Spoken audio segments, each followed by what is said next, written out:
جی السلام علیکم معزز سامعین، آج اردو ادب کے حوالے سے ایک اور نئے موضوع کے ساتھ حاضر ہیں۔ آج ہم بات کرنے والے ہیں مشہور ڈرامہ نگار اشفاق احمد کی ڈرامہ نگاری کی خصوصیات کے حوالے سے۔ اشفاق احمد کا نام اردو ادب میں ایک نہایت ہی معتبر اور بلند نام ہے۔ اشفاق احمد نے ٹیلی ویژن ڈراموں کو مختلف موضوعات سے نوازا اور انہوں نے ڈراموں میں موضوعاتی لحاظ سے اور اسلوبی اور تکنیکی لحاظ سے کئی تجربات کیے۔ انہوں نے زندگی کے ان انوکھے پہلوؤں پر روشنی ڈالی جن پہلوؤں پر آج سے پہلے اردو ڈرامے میں ہمیں کوئی بات نظر نہیں آتی۔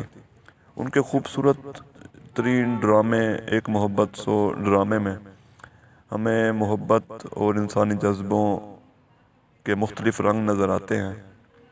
ان ڈراموں کے کرداروں کا جو ایمان اور یقین ہے وہ صرف محبت پر ہے۔ وہ ایک ایسی محبت کے قائل نظر آتے ہیں جو زندگی کے ظاہر اور باطن کو بدل کر رکھ دینے کی صلاحیت رکھتی ہے۔ ان کی محبت میں ہمیں کسی قسم کی ڈیمانڈ یا مطالبہ نظر نہیں آتا۔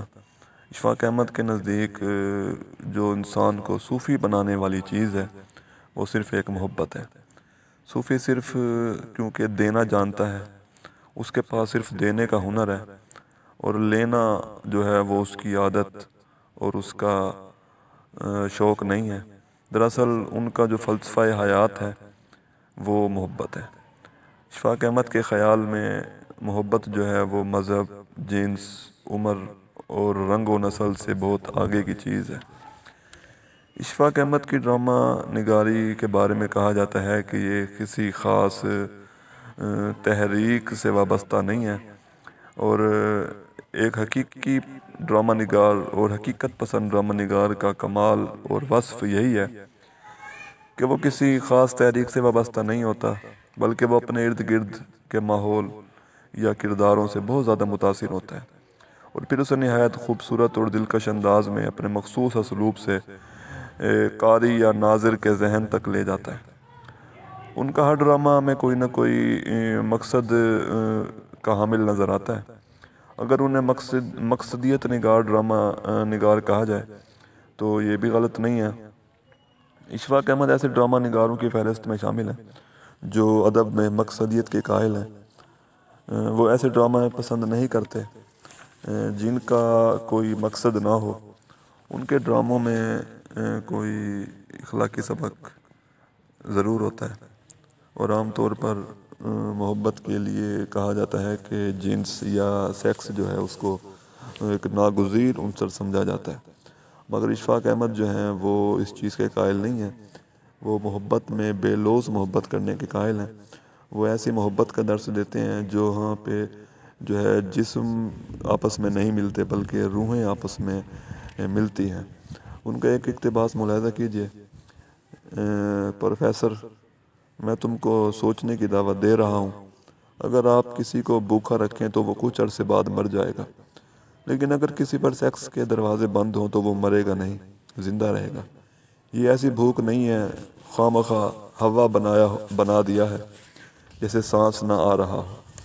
تو اشفاق احمد کے اخلاقی جو درس ہیں وہ بعض اوقات ہمیں وعظ و نصیحت کا روپ دھارتے ہوئے بھی نظر آتے ہیں، اور یہ وعظ و نصیحت جو ہے وہ بعض مرتبہ ناظرین پر جو ہے وہ بہت ہی زیادہ گراں گزرتے ہیں۔ اشفاق احمد جو ہے وہ اپنی ایک خاص تکنیک سے کام لیتے ہیں، اور وہ اپنے ڈرامے کو کسی منطقی انجام تک نہیں لے جاتے، بلکہ وہ درمیان میں چھوڑ دیتے ہیں، اور ناظرین اور قارئین کو وہ اپنی اپنی سوچ کے مطابق اس ڈرامے کے منطقی انجام تک پہنچنے کی دعوت دیتے ہیں، تاکہ وہ اپنی سوچ کے مطابق ان مسائل کا حل ڈھونڈیں جن مسائل کی نشاندہی اشفاق احمد نے ان ڈراموں میں کی ہے۔ اشفاق احمد کے ڈراموں کی ایک اہم خوبی جو ہے وہ ان کی کردار نگاری بھی ہے، اور انہوں نے کردار نگاری کے حوالے سے بڑی کمال مہارت کا ثبوت دیا۔ ان کے کردار کوئی ماورائی یا غیر حقیقی نہیں ہے، بلکہ آس پاس کے زندہ انسان، جیتے جاگتے انسان ہیں۔ ان کے ہاں لکھے پڑھے امیر غریب نیک بد ہر طرح کے کردار موجود ہیں۔ اشفاق احمد اپنے کرداروں سے بھرپور انصاف بھی کرتے ہیں، اگر کسی کو پڑھا لکھا روشن خیال دکھاتے ہیں تو اس کی گفتگو، رہن سہن، حرکات و سکنات سے اس کی خصوصیات ظاہر بھی کرتے ہیں۔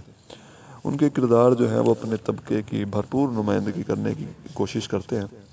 ان کا زود پشیمان ڈرامے کا کردار بھی اپنے طبقے کے نمائندہ کردار ہے۔ اس کے کردار دولت مند بزنس مین گھرانے سے تعلق رکھتے ہیں، دولت جن کا سرمایہ حیات ہے، اور دولت کی تلاش میں وہ اپنی اولاد تک کو بھول جاتے ہیں۔ اس ڈرامے میں لیلا کی گفتگو ملاحظہ کیجیے۔ لیلا دکھ سے بیٹھ کر، پہلے شروع میں آپ مجھے یاسین کے ساتھ ڈرائیو پر بھیجا کرتے تھے، میں سمجھتی تھی یہ ممی ڈیڈی کی محبت ہے۔ پھر جب آپ واپسی پر جا چکے ہوتے کسی فنکشن پر تو سوچتی رہ جاتی یہ کیا ہوا، آیا کے ساتھ کون کھانے جاتا، ٹی وی کے آگے اکیلے بیٹھنا، باوردی ملازموں کے ساتھ زو دیکھنے جانا۔ تو غرض اشفاق احمد نے جتنے بھی کردار تخلیق کیے ہیں، ان کرداروں سے ان کے طبقات کی بھرپور نمائندگی ہوتی ہے۔ اشفاق احمد کے ڈراموں کی جو زبان ہے وہ نہایت ہی سادہ اور عام فہم ہے، مگر وہ کہیں کہیں ضرورت کے مطابق مشکل اور پیچیدہ الفاظ کا استعمال بھی کرتے ہیں، اور جس قسم کا ماحول وہ دکھانے کی کوشش کرتے ہیں زبان بھی ویسے استعمال کرتے ہیں۔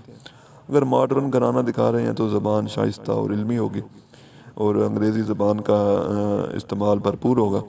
یہ کوئی نقص یا خامی نہیں ہے، بلکہ ان کے کردار جو ہیں پڑھے لکھے ہیں، اور بعض اوقات وہ پورا ڈائلاگ جو ہے وہ انگریزی میں لکھ جاتے ہیں۔ مثال کے طور پر ایک اقتباس ملاحظہ کیجیے۔ اجالا: اختر اگر تم کو سچ مجھ سے محبت ہو جائے، گہری اور ڈیپ، پھر کیا کرو گے؟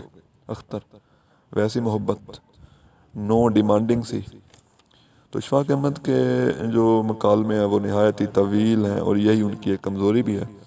وہ نصیحت کرنے کا کوئی موقع ہاتھ سے جانے نہیں دیتے، اور اگر انہیں ہم حقیقی طور پہ بابا تلقین شاہ کہیں تو یہ بھی غلط نہ ہوگا۔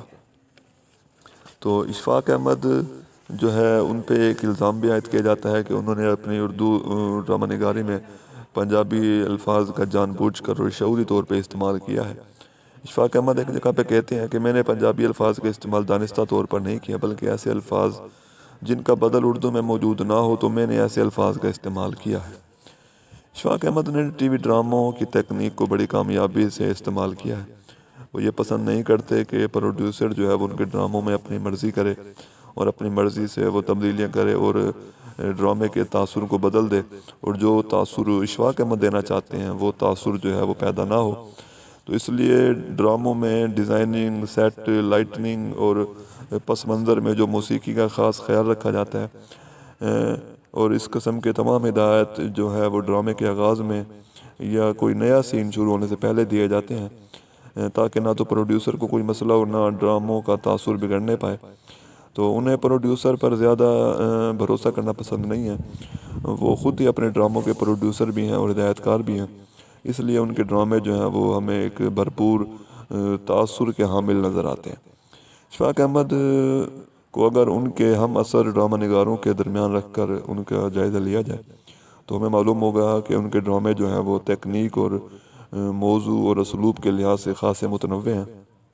وہ کسی خاص موضوع یا خاص ماحول پر نہیں لکھتے، بلکہ زندگی کے تمام حقائق کو وہ دکھاتے ہیں۔ مثلاً ایک محبت سو ڈرامے میں ہمیں مختلف جو ہے وہ رنگ نظر آتے ہیں، اور وہ رنگ بھی کس کے ہیں؟ محبت کے رنگ ہیں۔ تو طوطا کہانی میں حقیقت اور تصوف کا ہمیں ایک امتزاج نظر آتا ہے۔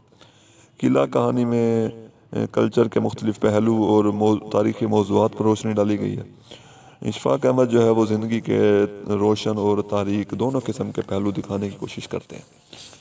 اس کے علاوہ اشفاق احمد کے ڈراموں میں ہمیں کہیں کہیں پہ طنز و مزاح کا پہلو بھی نظر آتا ہے۔ ایک اقتباس ملاحظہ کیجیے۔ دادا: تم کو کیسے معلوم ہوا کہ تم محبت میں مبتلا ہو؟ رحیم: وہ دادا ابا، جب میں اس کے سامنے جاتا ہوں تو میری سانس پھول جاتی ہے اور میرا دل زور زور سے دھڑکنے لگتا ہے۔ دادا: یہ تو میرے ساتھ بھی ہوتا ہے جب میں سیڑھیاں چڑھتا ہوں، کیا میں بھی سیڑھیوں کی محبت میں مبتلا ہوں؟ تو اشفاق احمد دراصل مختلف معاشرتی المیوں کو اپنے ڈراموں کا موضوع بناتے ہیں، اور وہ انسان کی نفسیاتی الجھن اور مسائل کا تجزیہ بھی کرتے ہیں۔ اس لیے بعض اوقات یہ باتیں جو ہیں ہمیں کوئی فلسفہ سی معلوم ہوتی ہیں، اور اسی وجہ سے ڈراموں کے ابلاغ میں رکاوٹ سی محسوس ہوتی ہے۔ اشفاق احمد زندگی کے کسی ایک پہلو کو بھی ڈرامائی انداز میں بڑی خوبصورتی سے پیش کرنے پر مکمل مہارت رکھتے ہیں۔ ان کا کمال یہ ہے کہ وہ ڈرامائیت ایسے پیدا کرتے ہیں کہ ان کی باتیں نہ سمجھنے والے لوگ بھی آخرکار ڈرامے میں دلچسپی لینے لگتے ہیں۔ معاشرے کے دوہرے پن کو اور منافقت کو اگر اجاگر کرنا ہو تو یہی ان کا ایک پسندیدہ موضوع بھی ہے۔ تو ڈاکٹر سلیم اختر کہتے ہیں کہ اشفاق احمد کی شخصیت اور فن کو علامہ اقبال کے اس مصرعے میں ذرا سی تحریف کے بعد سمجھا جا سکتا ہے کہ اشفاق بڑا اپدیشک ہے، من باتوں میں موہ لیتا ہے۔ تو اشفاق ڈاکٹر سلیم اختر کے بقول جہاں تک ڈرامے کے فنی لوازم اور اسلوب کا تعلق ہے تو بلا شبہ اشفاق احمد معاصرین کے مقابلے میں نکلتے قد کا ڈرامہ نگار ہے۔ شکریہ۔